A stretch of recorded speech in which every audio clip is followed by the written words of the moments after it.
Juan Kapitulo 6, versikulo 35. Si Jesus miingon kanila, "Ako mao ang pan nga naghatag sa kinabuhi. Ang muari kanako dili nagayod gutomon, ug ang mutuo kanako dili nagayod uhawon." Pan sa kinabuhi.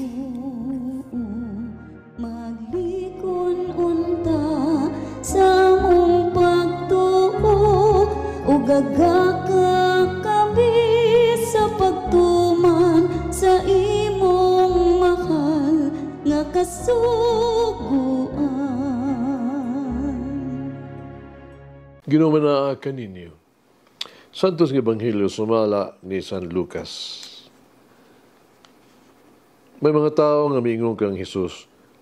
Ang mga tinunan ni Juan kanuna nga nagpuasa o nagampo.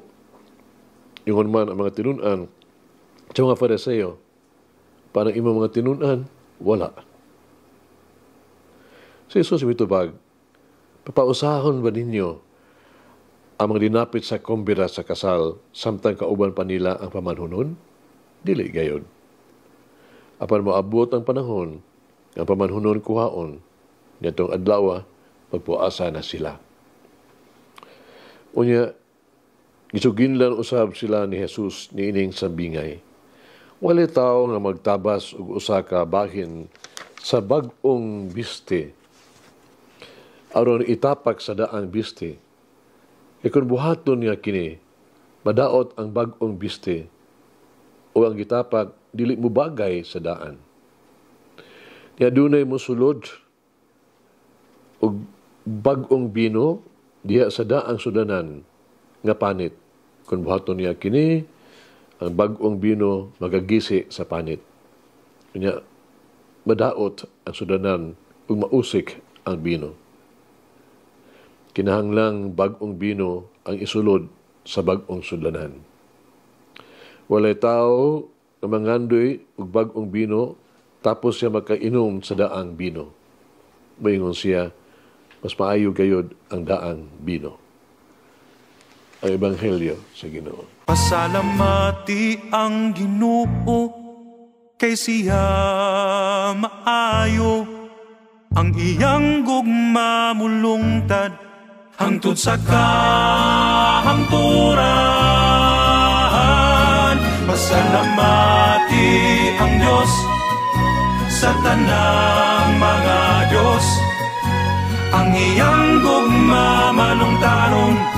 Pasalamati ang Ginoo sa mga Ginoo, ang iyang gugma balungtaron.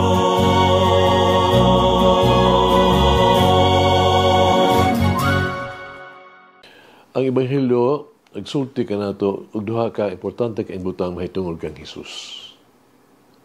Una, si Jesus ang ato ang kalipay. Ang pag-iubang kang Jesus, may usa ka higgayon sa kalipay. Ang pagsinati kang Jesus mo ang pagkahibalo sa tinuod yung kahulugan sa kalipay.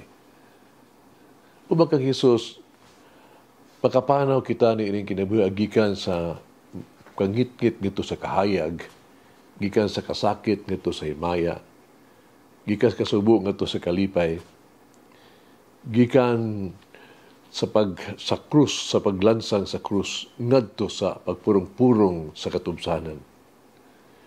Si Jesus ang ato ang kasiguruan. Si Jesus ang ato ang tinuod umalungtaron nga kalipay. Kini nagpatinaw sa diyang si Jesus mitubag sa mga Fariseo, samtang siya miingon ngadto kanila, makahimo ba kamo kapag puasa sa mga dinapit sa kasal, samtang ang pamanhunon uban pa kanila? Kung anaa ka nato sa Jesus ang atong sa atong kinabuhi, unsa ba atong kahadlukan? Unsa pa ang atong gusto sa kinabuhi? Kung anaa nato sa Jesus sa atong kasing-kasing, unsa may atong ipangandoy? Unsa may anaa nga dili ihatag ni Jesus kanato? Ikaduha, si Jesus ang ato ang kinabuhi. Kitugyan nato ang atong kagalingon kang Hesus. Kinahanglan angay nato ang ato ang mga kagalingon sa iyang estilo sa kinabuhi. Kinahanglan natong sundon, no? Ang ato ang dalan ng pagalaktan nato sa kabubuton niya. Si Jesus angay natong sundon.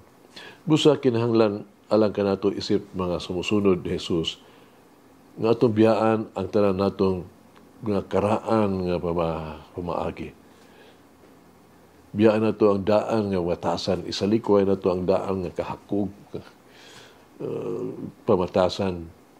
Dago nato atong tugutan si Jesus nga magdumala ka nato, atong himuon si Jesus nga magmando sa atong kinabuhi o maghari sa to ang kasing-kasing. Kinagpatinaaw kung unsa ang gisulti ni Jesus sa usa ka sabingay. Wala usa ka nga mugisi sa usa ka piraso gikan sa usa ka bag-o nga kupo aron pagtapak sa usa ka daan. Kung kita tinuol nga makabig, kung kita tinuol nga mausab ng mga tao na ang ato ang daan nga makasala nga makinabuhi, kinahanglan mahana o kinahanglan muhunong kini sa pagpadayon sa to ang pagpuyo. Kung dili, walagi hapon sa Jesus sa to ang kasing-kasing sa itong kinabuhi. Lagi hapon kita sa to ang karaang kinabuhi. At ang gigamit sa Jesus isip usa ka kosmetiko lang ba? Taphaw. Usa ka tabon sa to ang daan pagkatao. Kung sa Jesus uban ka nato o kita bugos uban kaniya, ang kita bag-o ng mga tao. Naisugilano sa mga grupos turista na bisita sa kasimbahan. Ang simbahan layo, no? Kayo sa siyudad. Kinigamay kay simbahan na, no? Simple. Usa ka turista may komentaryo, kining usa ka ngit-ngit og ordinaryo nga simbahan. Ang mga muebles wala agi estilo. Ug bugnaw kaayo dinhi. Amo tong kinsa ang moanhi dinhi. Ito panahona usa ka tigulang nga babae nang limpyo sa mga lingkuranan. Nagkadungog niya nga nagsulti. Umitubag siya. Oo, among simbahan gamay ra og yano ordinaryo. Ang simbahan ng parokya di ay sa Ars of Francia. Ug ang kura paroko wala lain ko dili si San Juan Vianney. Hakit kinabuhi. Unsay ako ang gihuptan nga mahal og bililhon sa akong kinabuhi. Unsay akong giisip nga ako ang kalipay ug bahandi sa akong kinabuhi. Mag-ampo kita. Magagaham nga Dios, maluluyon nga Amahan, na maghihatag ka namo ang imong anak na sa Jesus aron mahimo kaming igsuon ug mangluluwas. Diha kaniya nadungog namo ang imuha mga pulong nga nakahupay o naghatag og kinabuhi. Diha kaniya among nakita ang imong mga buhat sa pangluwas. Diha kaniya nadawat namo ang gugma ug pasaylo. Salamaton kami kanimo, ang maluluyong Amahan. Itugyan namo ang among kaugalingon kanimo. Mag-alagad kami kanimo karon ug sa kanunay.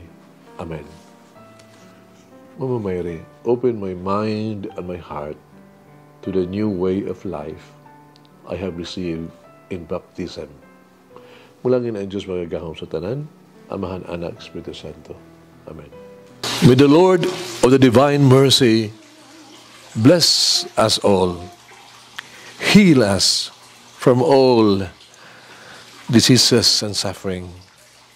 Ayun unta niya kita, tanang mga sakit na sa lawas, o sa kalag, body and soul. In the name of the Father, the Son, and of the Holy Spirit. Jesus, I trust in you. Amen. Whoever eats the bread of life will never hunger, says the Lord. Kay galaan inyong nabati pagpamati, ang pagpaambit, ug hamubong pamalandong sa pulong sa Dios pinaagi sa tulumanon. Pan sa kinabuhi nga gidumala ni Monsignor Daddy Silva. Hangtod na usab sa sunod higayon, daghang salamat.